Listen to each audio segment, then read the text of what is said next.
Sound good to everyone? Sure.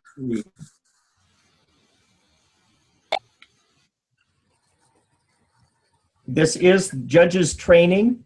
It's an overview of the things you need to know to be a judge, in the hopes that you will step up and be a judge when asked. Here's a look at our agenda for tonight, what we're trying to share with you. What is the mission of the judges? What vision are we trying to get across and live up to? What are the values that we will promote and judge by? We'll be looking at the issues of what is the character of a good judge? How do we overcome bias? We'll look at the ballots that will be used for the spring contests. We'll share some techniques as to how best to use the ballots and best practices, and the rules to live by. What are some of the nitty-gritty rules that you should know about, because they do apply to all the speech contests that Toastmasters runs. We'll have a brief recap at the end and a short quiz. Show what you know.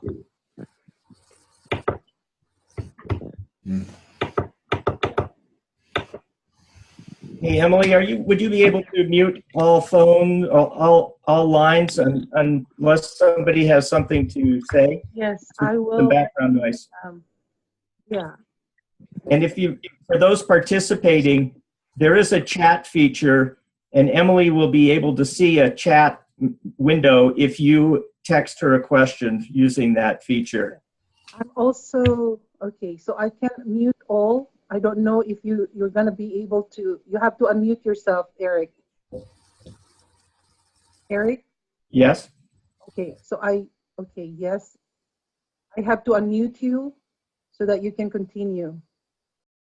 Can you hear me?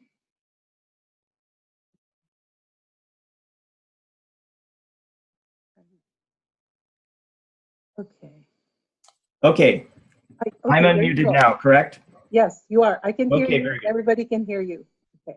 Thank you. Here we go. It's always fun using new technology. Exactly. And we are recording, everyone. We are recording for our members who cannot participate tonight. Being a judge is a big commitment of your time, but more so it's a commitment of your honor. You have to honor various parties in the contest realm. First of all, your duty to the contestants, to give them a fair judgment.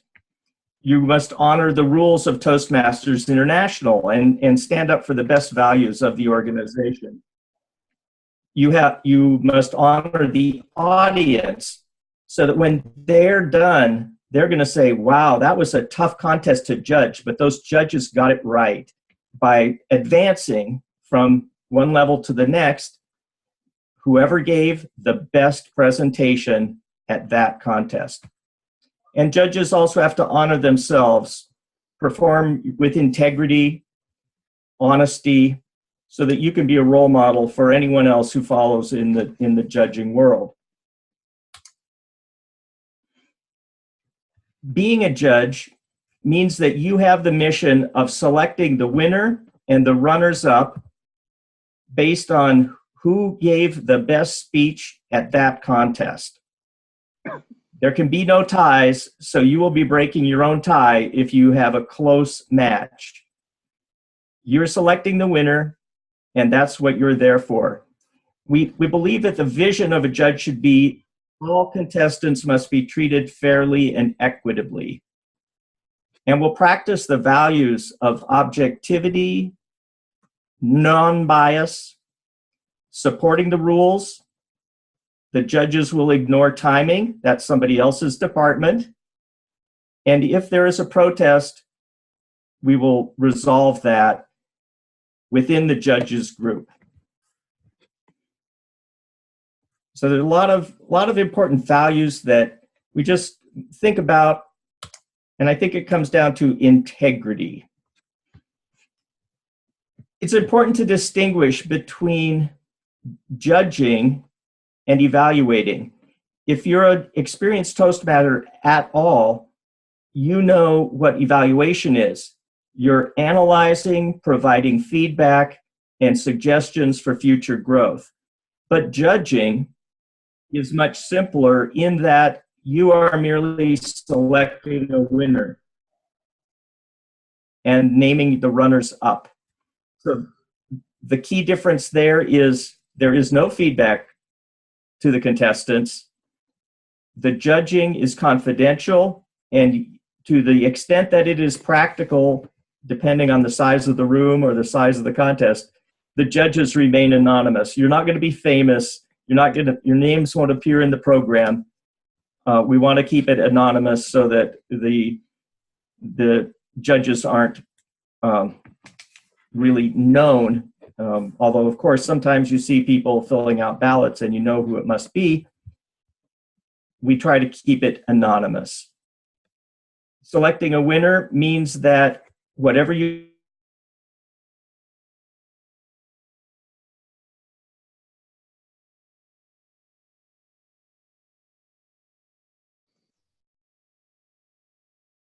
Eric. write down on your ballot is contest. Yes. Yes, Emily? No, you were gone for a bit, so that's okay. Oh, I'm back now? Yes, you're back. Strange. The judge's role begins before the contest, when you should sit down with the rule book, and Emily will send you out a link to the rule book, which is updated every year, so you need to be sure you have the current rule book. You'll read the contest rules, especially those that apply to the type of contest that you be judging.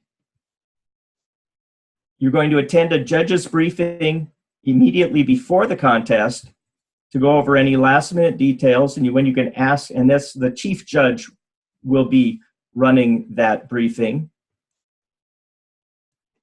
And then you will find a good seat.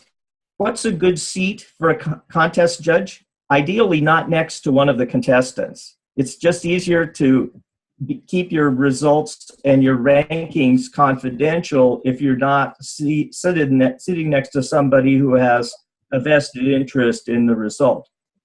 You might want to sit close to the front, so in case there is any problem with the amplification, if the contestants are using microphones, you could still hear. But that's up to your judgment as to where you want to sit. During the contest, you're going to be a careful listener. You're going to put all your Toastmaster listening and analysis skills to work. The idea being who did the best job, who is the next best, and who is the third best.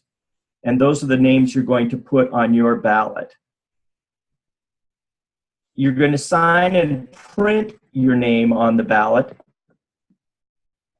And we will show you a ballot in detail here coming up. No loose lips means confidentiality. Remind you of that again. As a judge, you are one of two parties that can raise a protest.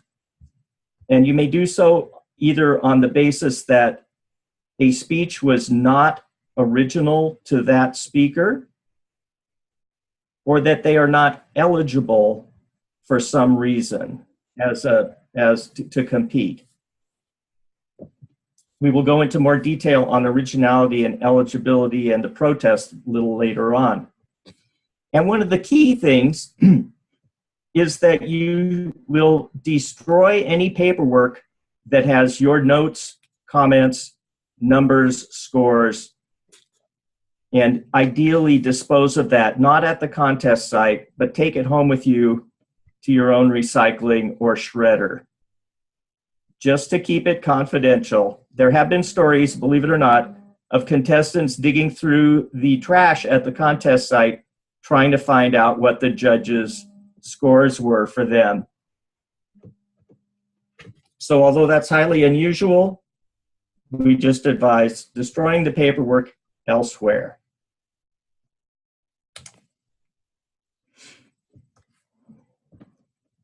Objectivity is a key characteristic of the judge, and some of the other traits: accuracy, trustworthiness, knowledge, being a good listener, and keeping confidential.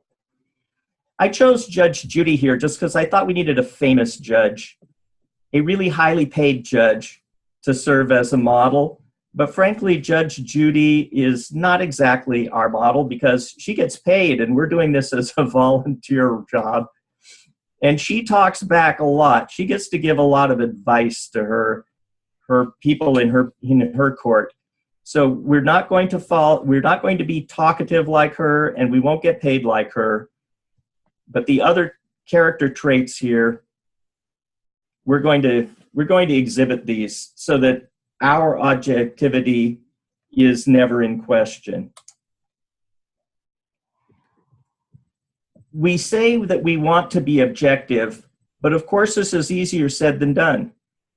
We each have our own subjective preferences that we must try to be aware of at minimum, and in best, we'll suppress our subjectivity to try to treat everyone equitably.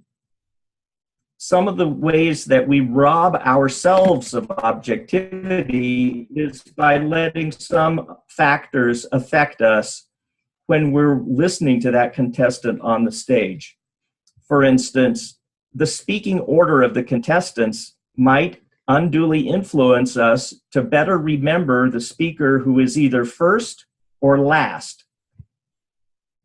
And if we aren't paying close attention, we may overlook or undervalue the speakers in the middle. And the speaking order does matter a lot at some of the big contests, like at the district conference. We might have 9 finalists. There might be one from each division.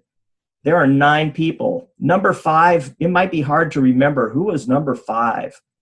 It's much easier to remember number 1 or 3, so they may get an advantage just because they were first or last.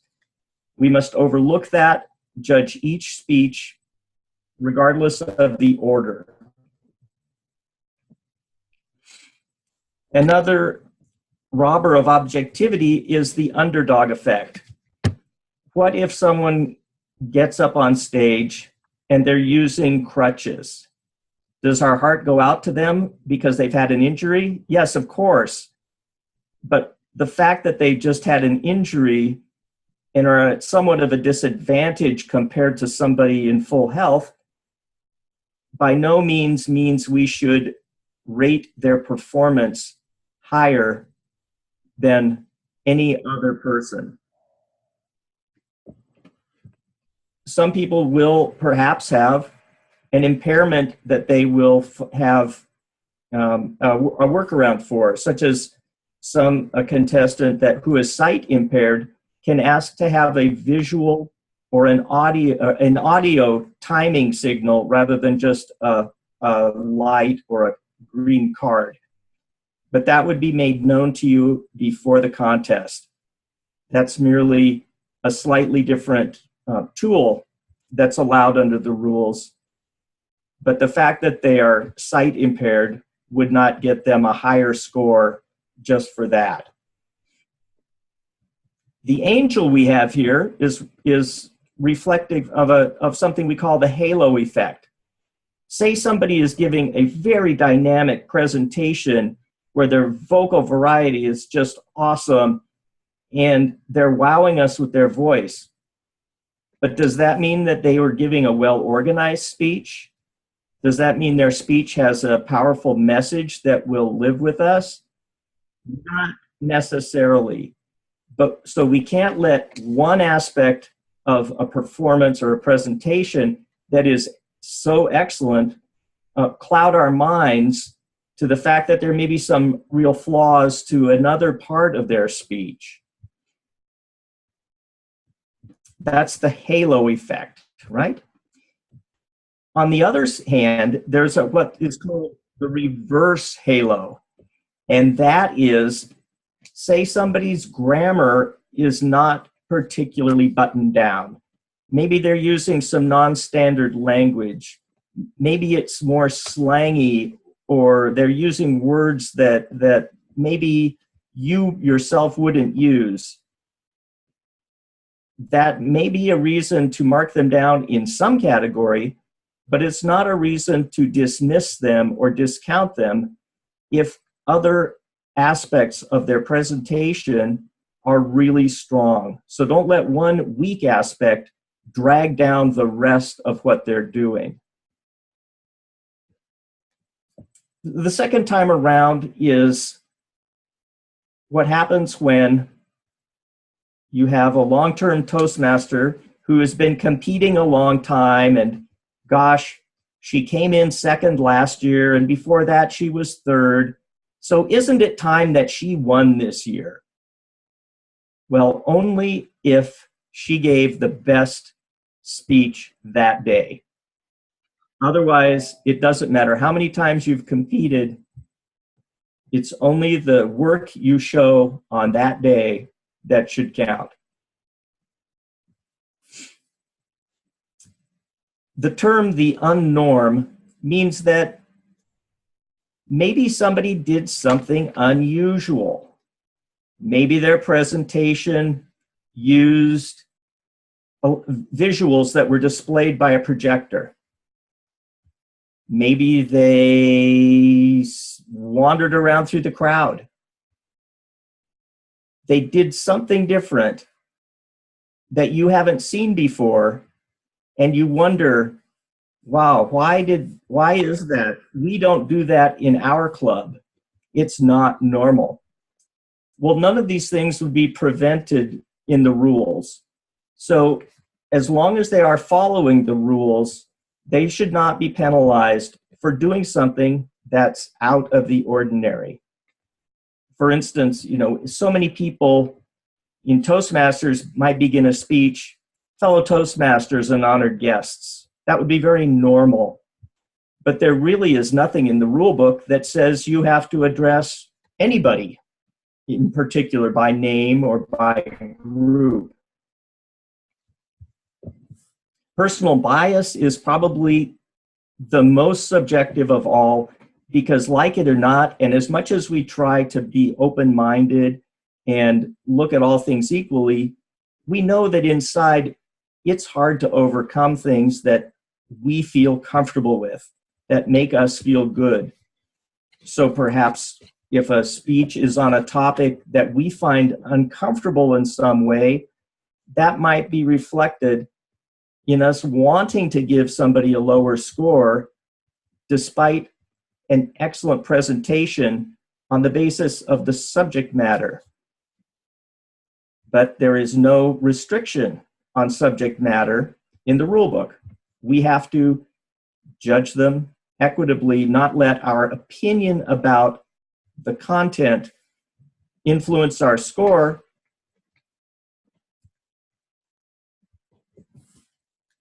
Yeah, I think that covers it. Okay. So those are the things that might reduce our objectivity, and our goal is to just try to be as objective as possible. When the contests come around, starting in December, the clubs can start their contests. This is the season for the International Speech Contest and the Evaluation Contest. And when you're a judge, this is a ballot that you will be given. By the way, all the ballots, all the resources a club needs to run a contest are available at the District 7 website for download. And we'll share a link to that with you in an email after this call. So it's called the Guide and Ballot. On the front side is a list of the judging items with recommended scores, depending on whether you think something is excellent, very good, good, or fair, in a number of categories. For the international speech, Toastmasters recommends that content be worth 50% of the value of a score. The content is, did you develop the speech? Was it effective?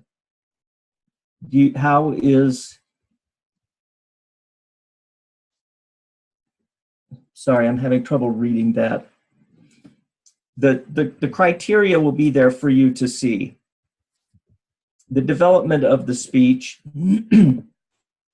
and the language, the appropriateness and correctness of language. On the back side of this is a guide that will give you further details. So we won't share all that right here, but know that the front of your ballot is where you can track the scores that you are awarding, and on the back is some further information to help you out.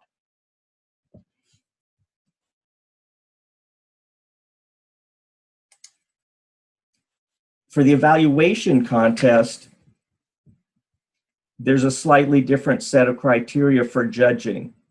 The analytical quality of the evaluation counts for 40%. The recommendations that you make to the speaker, 30%, and 15% each for the technique and for the summation.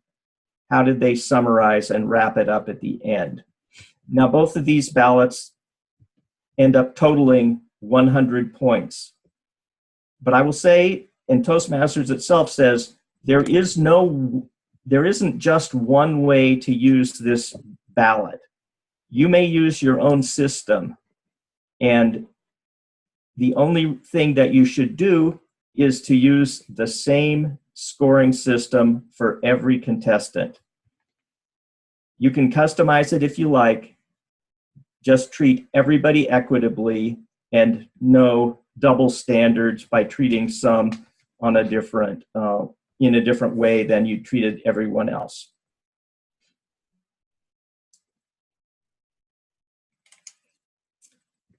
The bottom of the ballot is really what you will be filling out and handing to the ballot counters at the end of the contest. You're going to list first, second, and third.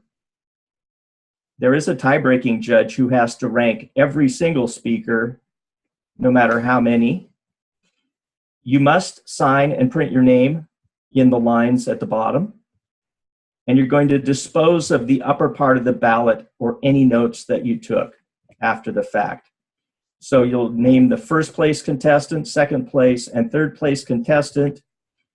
If you do not fill out all three of those, I mean, this is assuming there are at least 3 contestants, correct? If there were only 2 contestants, of course, you'd only fill in 2.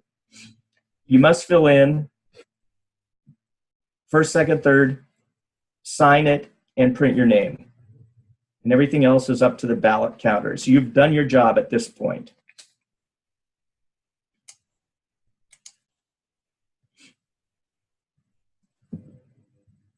So for some of the techniques you might use, of course, listen and observe carefully. You're going to have one chance to hear it. So you might want to take notes and then write down the points that you think that speech earned on your ballot. You might want to use plus or minus signs to show strengths or weaknesses as you go. This is one that I use a lot. Just within the ballot, just go, if somebody's organization is really, really strong, just go plus, plus, plus. If I'm impressed with those things, if they're falling over their words and fumbling, okay, well, their delivery isn't that great, minus for that. And it might help me then determine by who has more pluses versus minuses. That may be a stronger presentation. It's a shorthand way of keeping track. It's recommended that you fold the ballot under once you have put a rating, a ranking, or a score on your ballot. So most of the judges start by writing the names from the right side, starting with the number 10 slot rather than the number 1 slot, because then they can fold under their previous score. This has the benefit of you not being biased by what you gave a previous person when you're scoring the next one. As always, your mission is to pick the winner based on who gave the best speech that day, not the one who has a reputation for being a good presenter, not somebody who's won another type of contest, say evaluation, and now they're up for international. Oh, so they're always a winner. Let's go with them. No, pick the winner based on who did the best job that day.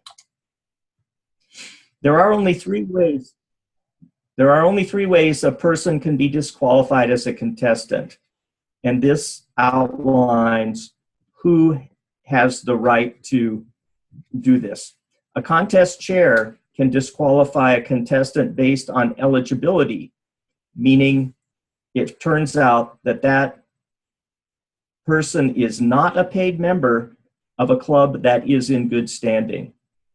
And the person must maintain their eligibility at all levels. So when March comes around and they haven't paid their membership, guess what? They aren't going to be able to compete in April. They must be paid up before the contest, and their club must be in good standing, meaning the more than the minimum number of members. Judges may disqualify a contestant based on originality after properly hearing a protest after the contest. We'll get into that a little bit later on. Now, in terms of time disqualifications, the timer is going to be tracking the time. Judges do not need to be concerned about that. The chief judge will pick up the timing report and tell the contest chair to announce any disqualification. That is, they announce that it was a disqualification. They will not name the person who went over or under time. Those are the only three ways somebody can be disqualified.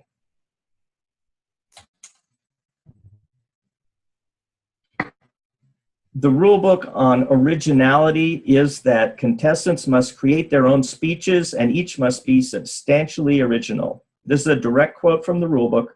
25% or less of the speech may be devoted to quoting, paraphrasing, or referencing another person's content. So this means you can't just get up and give a reading of Martin Luther King's "I Have a Dream" speech. You also must identify the sources that you use. Clearly, in the evaluation contest, pretty much everything's going to be original because you have to evaluate a speech that you've never heard before. So that's going to be original. But for the international speech contest, okay, we are going to be more concerned about being original. If you had a question about any contestant's eligibility or originality of their speech, you as a voting judge can lodge a protest. Only the voting judges and contestants can lodge a protest. You must make that protest to the chief judge or the contest chair before the winners are announced. That contestant will have a chance to respond in front of all the voting judges. The voting judges, if they agree that this is a disqualification, must vote on it. The chief judge would not vote on that, merely would be the messenger that there was a disqualification. This is definitely serious. We want to avoid plagiarism. I have never heard of an example of a contest speech where there was a protest. Never. But these are the rules, just so we know, and we would be aware of what would happen if this came up. And so we're prepared if necessary, but I think this is an incredibly rare occurrence. We can talk about some of the myths, and maybe we have already mentioned, at least in passing, some of the myths. Some of the common contest myths, things that people believe but that are not true. Subject matter. For instance, is this statement true or false? International speech contest speeches must be inspirational. No. There is no rule that says anything about content, with the exception of it has to be your original content. You may have an international speech that's full of humor, and that's perfectly fine. Subject matter has no limits in the rule book. Props or visual aids. Yes, props and visual aids are totally acceptable.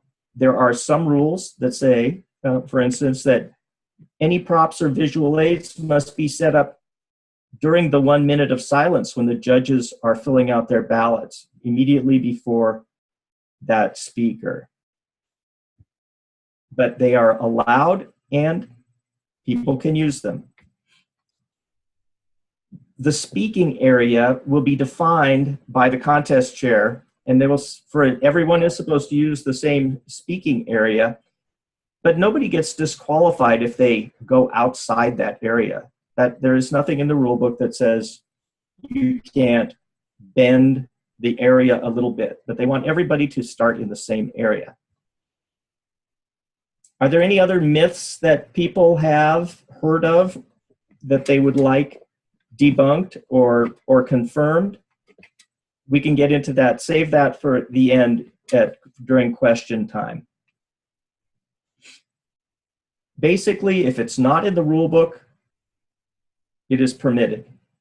If it's not, if the rule book is quiet on something, silent on it, then you may proceed and there's no problem.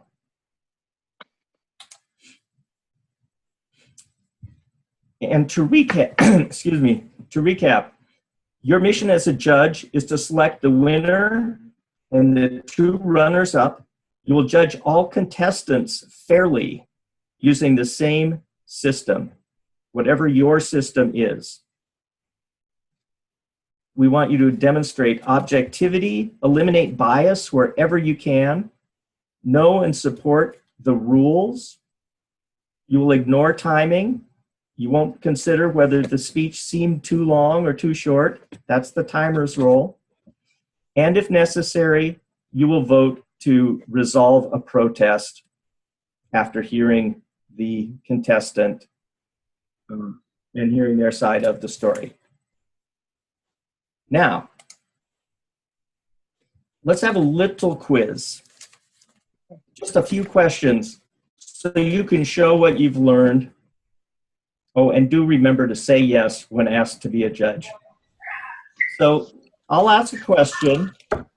If you have an answer, you can unmute your phone. Okay. I'm going to and whoever wants to answer can. Whoa, somebody's really loud there. Someone's having. Okay, so you can mute, Eric. Whoever wants to answer can mute. Otherwise, it's going to be really loud. Hello.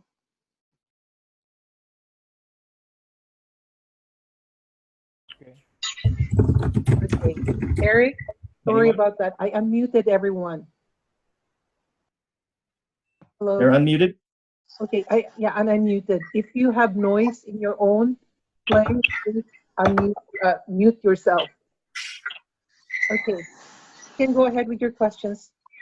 Okay. Must speeches be motivational? No. No. No. Nope. It might be good. It might be more effective if your speech is motivational. It might fire people up, but it doesn't have to be. Who can file a protest? Who can file a protest? The contest chair. Judges and contestants. Judge. Contestant. Correct. Correct. One of the judges or one of the contestants. So if somebody from the crowd runs up to you and says, Bud. so it can't just be anybody from the audience running up and saying, hey, that's not correct. Should a judge give feedback to a contestant? No. No. No. No. Big NO. No feedback to the contestants. Not at the site, not later. I mean, as a judge, when I've judged in the past, I might just deep down inside want to talk to another judge about it, and I have to stifle myself. Oh, come here, Colin. I think you already opened it. Okay, Someone needs to Colin, bring it to me. Somebody's making No, a Colin. out there. They're filing a protest.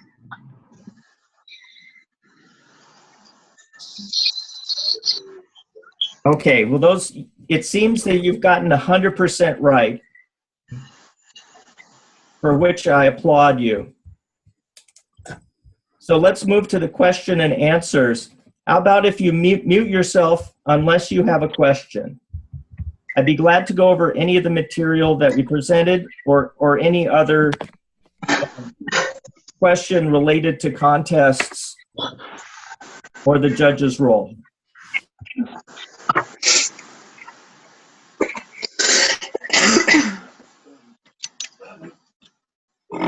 Do you prefer us to verbally say our questions, Eric, or should we type them in chat? Go ahead and say them. Okay, so I'm really glad that you spoke about bias. It's something that's been on my mind a lot. And I'm wondering if you have thoughts about how we ourselves can basically, put the thought about not being biased in our minds right before we judge, as well as how do we get this to other people? Because obviously all of us are here and we're probably concerned about it, but then we have all these judges we have to get together for a contest. And so those are my two questions. It is so difficult to even admit that we might have bias.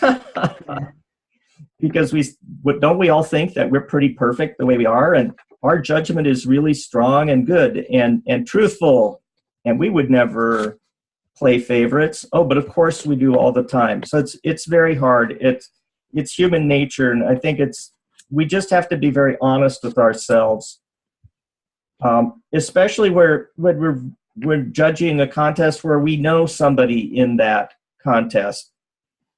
Even if, of course, we're not going to be judging any contest beyond the club level if a member of our home club is competing. That would make you ineligible to judge. And we'll always try to find a distribution of judges that represents all the areas or all the divisions equally, while meeting the minimum number of judges depending on the rules of the contest. One of the things that we're doing is starting early with some judges training and recording this so that it's available as a resource. And you could point any future judge either to the recording of this presentation or to the contest tutorials that Toastmasters International has. That'll be in a link to that will be included in the email that Emily will share with you folks afterward. I've got that written up, Emily. I can send it over to you. Just so you have some of those common references that are very handy. So training, I think getting your own club members to practice by being judges at a club level will help them see what it's like, what it feels like, the thought process they go through, the emotions they go through, and that makes them more aware. We'll try to have a list of trained judges, those people who have had some kind of training. It's not required to be a judge at higher levels, but it's a good thing to know that there are people in your area or close by who have had some training, who might step in as a judge and who could be a mentor and add credibility and experience to your contest if you are trying to run a contest. We'll also have training at TLI, an hour-long session, much like this, based on this one. So if you've attended this, you would not need to attend the one at TLI, but it will be offered, and we presume we'd have a pretty good crowd in person there. Okay. Eric? Hi, Craig. Hi, I have a question. I really liked your suggestion. I've tried it before, and I've messed up during the contest, and that is with the judging ballot sheet, I've put the contestants in the order to the left. And then I filled their names out, and then I realized, oh, if I had put it the other way, I could have folded the page over. And that's what you were saying, is that right? That you Correct. you wait for the order of contestants, and then you put the number one speaker, the speaker that's speaking first, on the outside. Correct. Is that correct? Yes. So then when you finish their column, you fold it over. Correct. Okay. Yeah. If you forget and put the speakers in, starting on the left, just have some kind of piece of paper that you can cover your previous scores with, as much so any other audience member nearby you doesn't see. Yeah. As to try to give you a fresh approach to the next person. Yeah, and Eric, as a side note to that, or footnote, I use that guide on the left. That guide on the left is key because it breaks down the level of how they spoke, what they did in the development, the content, why those points are awarded. Correct. So that's very helpful. Great. If anyone doesn't have a question, maybe you could participate with offering a tip that you have found useful when judging. If anyone has been a judge before and has learned something that maybe wasn't mentioned here that you found useful. Eric, I had a question actually about qualifications for judges. You may have gone over it earlier and maybe I didn't hear. No, we didn't talk much about the eligibility of judges, except that of course, you would not be a judge in a contest above the club level if you have a club member in that contest, typically. Oh, right, of course. But I guess what I'm referring to that previously with the legacy program, there was requirements like you couldn't be a judge unless you had first completed a certain number of speeches, etc. And with Pathways, that's changed a little bit. Basically, I just want to know what to tell members wanting to be judges, and maybe they're a fairly new Toastmaster and don't know how many speeches they have to have completed Sure. to be eligible to judge. Okay, great, Jenny. At a club contest, the only requirement is that a member be paid up. Any paid member can judge at a club contest. For the area, division, or district, a judge has to be a paid member for a minimum of 6 months and have completed a minimum of 6 speech projects in competent communication, or a minimum of 2 levels in Pathways. And that's the same requirement for the International Speech Contest contestants, a minimum of 6 speech projects in the CC manual, or a minimum of 2 levels of Pathways.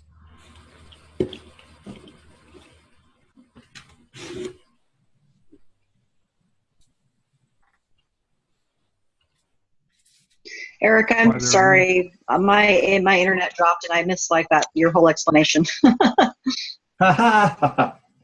Well, I'll give everyone a quick reference. Page 7 of the rule book.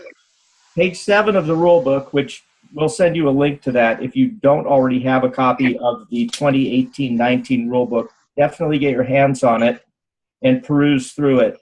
But here we go. At a club contest, any paid member can judge. There is no further requirement.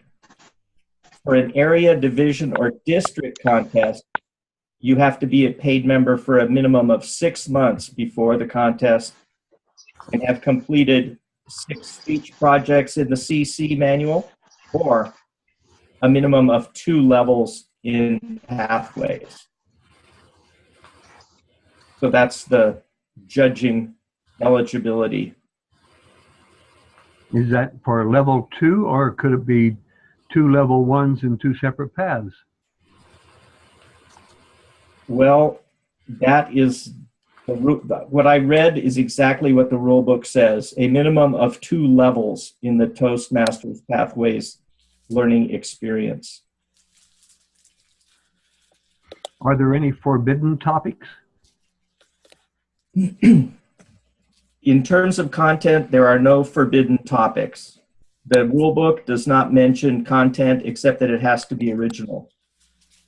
You may, if you were to hear a speech that had questionable content and you as a judge found, you know, personally objectionable or offensive, for whether it was for what it's religious content, political content, sexual content, vulgarity content.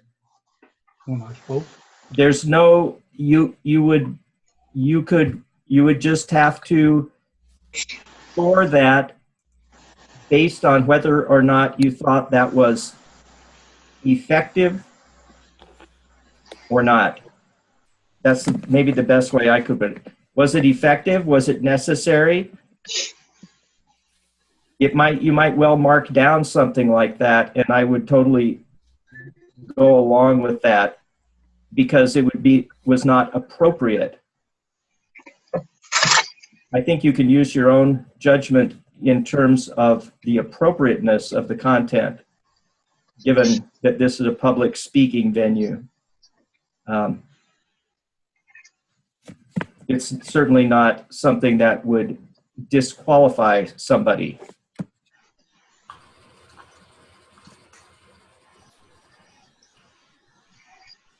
Any other questions? Any other tips? Hey, Eric, this is Derek Walker here with Oregon City Toastmasters. Can you hear me okay? Yes. Excellent. Hey, I missed the first few minutes, unfortunately, and my question is regarding Mondo pads. We use Mondo pads quite often in our club, and I was wondering if that's something we should stray away from for the competition. What is that? What is that? What is that? It's. Are you there, Emily? Did you What hear is that? a Mondo pad? Yeah. You go ahead and describe it. It's like a big TV on the wall where we can give presentations off of it. There is no restriction on the use of visual aids as long as they can be set up and ready to go in the 1 minute between contestants when judges are filling out their ballots. Okay, thank you. The only other restriction on the use of electronic devices is during an evaluation contest. The contestants may not use electronic devices that would assist them. So you can't record the speech. You can't look up information on your cell phone, that kind of thing, while you are preparing your presentation. That is a great question. Anything else? That just reminded me, I wonder if there's any restriction on aids for like the feedback, you know, during the evaluation, considering even just accessibility needs or people with different abilities. Are there aids? Can you bring paper up when you're giving an evaluation? I know this is slightly off topic from judging, but. This is covered in the rule book, so it's a great topic. There is a rule now that for anybody in the evaluation contest, if they want to make preparatory notes, which would be awfully good idea, they must use a certain contest notes sheet from Toastmasters, and this is something that the contest chair will provide them with. It's item 1177. It's just simply a Toastmaster branded sheet of paper. I think it's to prevent people from bringing in pre-written notes. Everybody starts with a blank sheet. That's my guess as to why they have this rule. So everybody would be using exactly the same kind of notes, and the sergeant at arms collects those notes from each contestant after the first 5 minutes of prep. And then the people get their notes as they walk back to give their presentation.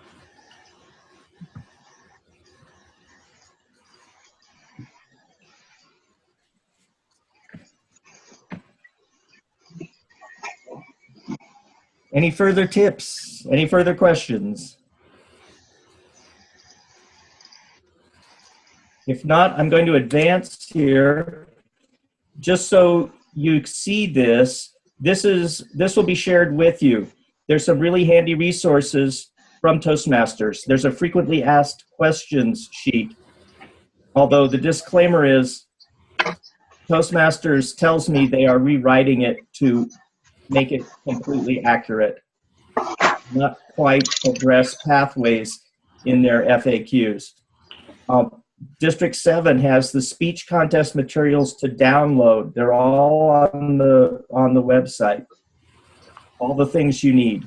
There is a 3-part video e-learning module on the Toastmasters International site on judging.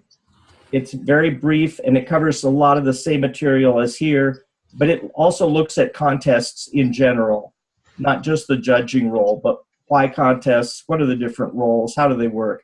It's short and easy. It's a great way. I would recommend just watching them. And then, of course, the rule book online.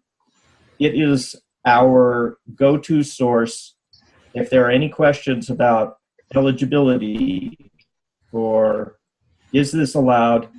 If it's in the rule book and covered, that's what it is. If it's not in the rule book, go for it. That is my presentation, and I thank you for being here. You're now, I hope, better informed to be judges the next time around, and I hope you can take the message out to your clubs that it really, really is important that we get new judges in, that we have a wide group of people who are willing and able and excited about being judges. And if they can be a bit informed about it too, that's even better. We'll be doing this again at TLI, and this will be available for replay online.